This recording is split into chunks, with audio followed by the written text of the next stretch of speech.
It was supposed to be a night of deals, excitement, and a little chaos. Kelly and Mike, a young couple with a love-hate relationship with Black Friday shopping, decided to brave the mayhem for a new TV. The doors of Mallside Sporting Goods were set to open at midnight, and a crowd of bargain hunters was already amassing, buzzing with anticipation under the flickering parking lot lights. Kelly adjusted her scarf, her breath visible in the chilly November air. "Are you sure about this? We could have just bought it online." Mike smirked, clutching their thermos of coffee. "Come on, where's the adventure in that? Besides, a 70-inch TV for half price. Worth it." The crowd surged as the clock struck 12. Doors flew open, and like a floodgate bursting, the shoppers poured inside, a cacophony of shouting, laughter, and shopping carts colliding. Kelly and Mike were swept into the chaos, gripping each other's hands tightly to avoid being separated. Inside the store was pure pandemonium. People were clawing at boxes, arguing over items, and shoving their way through narrow aisles. The couple made their way toward the electronics section, but just as they turned a corner, a blood-curdling scream pierced the air. The store fell silent for a moment, save for the echo of hurried footsteps. Kelly turned toward the sound and saw a woman standing near a display of tents, her hand covering her mouth. A man, a stocky, middle-aged shopper, was convulsing on the floor, his skin a sickly gray. He let out a gurgling growl, his eyes glazed over with an unnatural sheen. Suddenly he sprang to life, lunging at a man trying to help him. His teeth sank into the Good Samaritan's arm. The victim screamed, clutching his wound as the infection spread like wildfire through his veins. Moments later he collapsed, twitched violently, and rose with the same eerie, predatory look. Kelly grabbed Mike's arm. "We need to get out of here, now." They started running, but the chaos had already erupted. Shoppers screamed as more people turned, their frantic movements triggering a domino effect of bites and bloody attacks. What was once a crowded sporting goods store turned into a living nightmare. The couple ducked into an aisle filled with baseball bats and golf clubs, barricading themselves with a row of overturned carts. Mike grabbed a wooden bat, while Kelly picked up a sleek 9-iron, her hands trembling but steady. "I'm not dying in a Black Friday sale," Mike muttered, trying to muster some courage. The first zombie, a teenager in a tattered hoodie, rounded the corner. Its head snapped toward them, its mouth dripping blood. With a guttural snarl, it charged. Mike swung the bat with all his strength, connecting with the creature's skull. It crumpled to the floor, twitching. Kelly gasped but steadied herself as 2 more zombies came shambling after.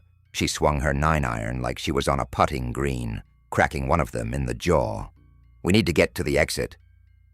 Dodging through the aisles, the couple faced wave after wave of the undead. Golf balls became makeshift projectiles, cans of propane were hurled to create distractions, and tennis rackets were briefly used to fend off clawing hands.